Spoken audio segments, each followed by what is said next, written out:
For the past couple of weeks, I've been telling y'all that the biggest blind spot in the house was probably Cameron, and how when Izzy, Cirie, and Felicia were spiraling about what they were going to do about Heisem, about keeping Riley or Cameron, about keeping Cameron over Heisem, they always wanted to keep Cameron. Even if they were going to not backdoor Heisem and put up Red, they wanted to keep Cameron over Red.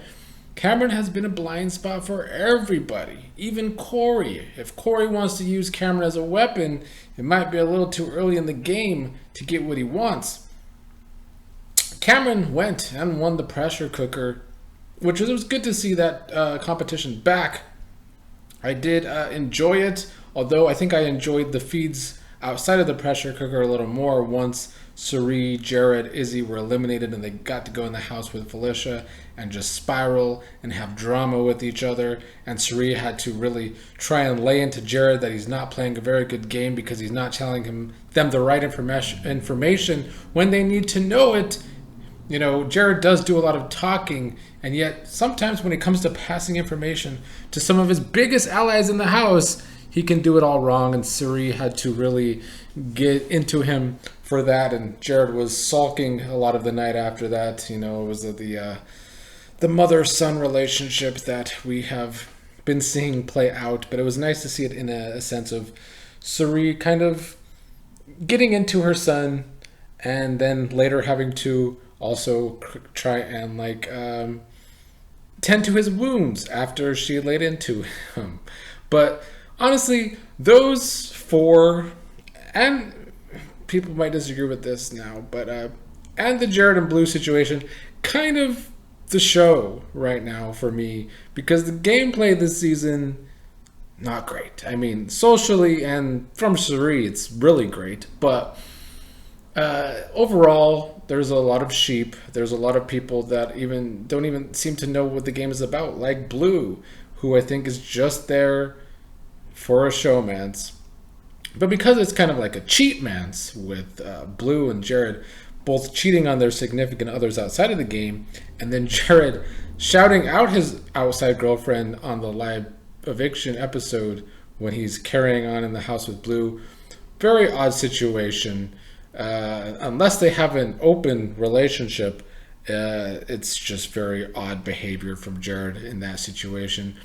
But, you know, I am here for the soap opera-ness. I do love me some soap opera-like TV. And right now, those five are the only real drama in the house, whether it comes to all the spiraling, all the paranoia, all the emotions, and the cheating.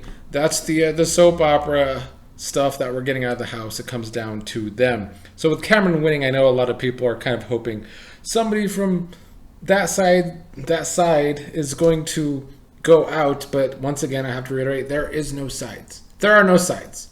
It is a house that is completely aligned with Cirie. Cirie is aligned with the house, and they all come to her with information. And Cameron's the HOH, and he has all these ideas. But he's going with the initial plan because he saw what happened to Heisem. He doesn't want to shake the boat too much at first. He wants to put up Jag and Blue, which was the idea from one of the many fake alliances, the one that Cameron's in with Cirie, Felicia, and Izzy, and Jared, and the rest of them. The new professors without Heisem adding Cameron. But there is this idea to possibly backdoor Izzy, because once Cameron won, Izzy, who has no poker face and is always full of emotions, she's a very emotional player, like I've said many times in the past, was clearly showing that she did not like that Cameron won HOH, and both Cameron and Red have picked up on that very much. But Red doesn't seem to want to go through with that backdoor this week on Izzy because he thinks the timing might not be so hot. But if they are going to make a move, it would probably have to be this week. It's not like Cameron's target's going to start to fall more. I mean, people have had Cameron as their blind spot for weeks now. But I do think people finally wake up to see that Cameron is a threat in this game, especially now that he won HOH. You know, it always takes somebody coming into power for everyone to finally wake up about these people. And like I said a little bit at the beginning, Corey can try and use Cameron as a weapon like he was planning, but I don't know if that's going to work this week. It's a little early. Cameron won the HOH a little earlier than Corey needed him to, because sure, Corey can do some pushing this week, but is it actually best for Corey's game? Because will that be exposed in this house that talks so damn much? It would be a very tough situation for Corey to put himself in. And I do feel like Corey has already fallen into this trap a little bit. He's been pushing his agendas harder and harder over the past week, and people have caught onto that. Also during the competition last night was Izzy kind of figuring out Corey's game, or, you know, Izzy was just being paranoid, per usual, being paranoid about Corey's game, that Corey might have played them by being so gung-ho about keeping Cameron over Heisem. And so Izzy exposed to Cirie and Felicia that Corey wants to break up that power structure of those three. And so, I mean, it was stupid of Corey to tell Izzy that in the first place. That is, you know, once again, people talking too much in this house. Corey telling Izzy that this early in the game was always a dumb decision. But he did, and now his ideas have gotten exposed to the queen pin herself, Cirie. So that idea about Corey's going to stay out there now, him exposing his game there, thanks to talking too much to Izzy. He continues to also protect America. I like that America made the deal with Cameron during the end of the pressure cooker to stay safe this week, although we have seen in the past that second place making a deal in the pressure cooker did get backdoored. So, you know, America's safe for now, but will she stay safe? I guess we will see. I think she will be as it stands right now. I don't think Cameron has any intention of backdooring America if something were to happen. His sole idea is that if Jag comes down, and he seems to want Jag to come down, he has that idea to backdoor Izzy.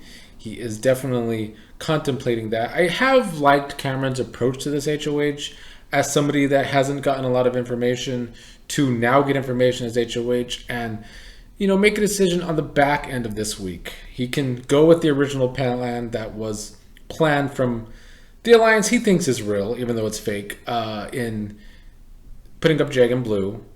But now he gets to gather information, and he sees that Izzy isn't maybe for him and Red, and maybe Izzy is a big move to make in this game, even though Red is no longer on board with that. The reason Red is not quite on board with that is because, like many people in this house, he trusts Cirie. Red says Cirie is like his second person in the house. It's Cameron and then Cirie.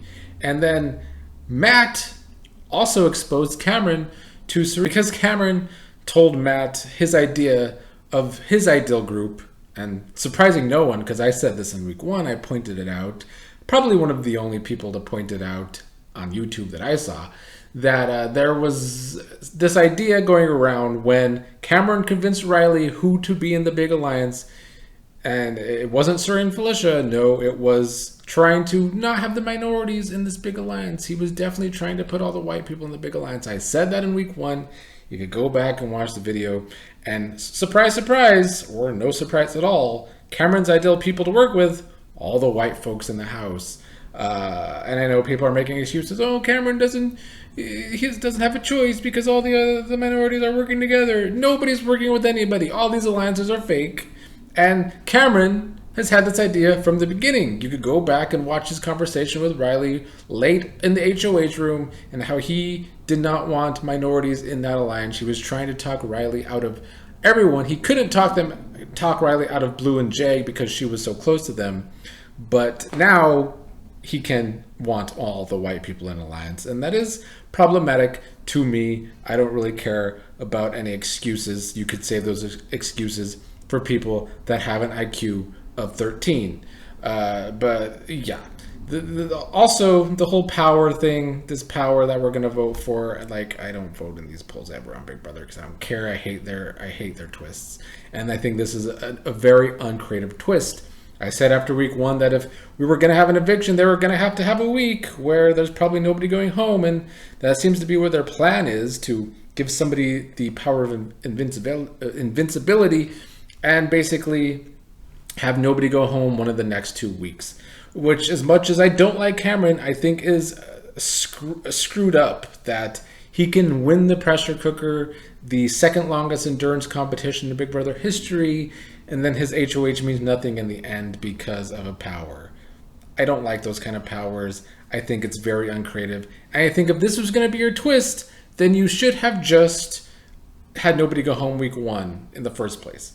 Ideally, they need to figure out a way to not have anybody go home in week 1 anymore on Big Brother. Because 2 seasons in a row now, some problematic individual gets kicked out of the house 2 seasons in a row. So why even have an eviction in week 1? Just let these people play. I don't know what you do in week 1, but an eviction in week 1 doesn't seem to be working out good for the show. And now you have this uncreative twist, power, whatever. Not a big fan of that, but I am a big fan of Cirie's gameplay, because Matt, after finding that information from Cameron and his ideal alliance, Matt told Cirie all that information. Cirie's been getting so much good information today. Cirie's social game is impeccable.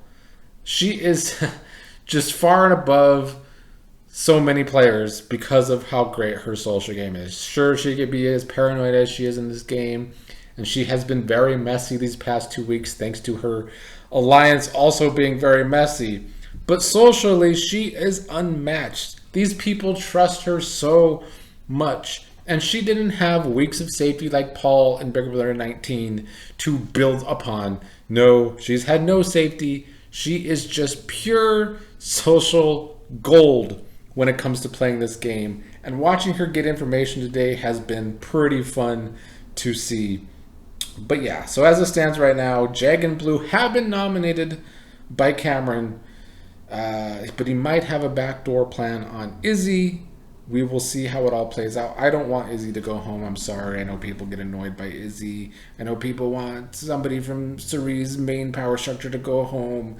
I ain't feeling it. I don't want it to be Izzy, especially because she does entertain me. As annoying as she can be, as emotional as she can be, she is driving the feeds. And Heisem's already gone as a villain potential. We can't lose Izzy as well, or we're going to be in for a season of the second half being so boring on this long season. The Mats and the Jags and the Blues left in the game late.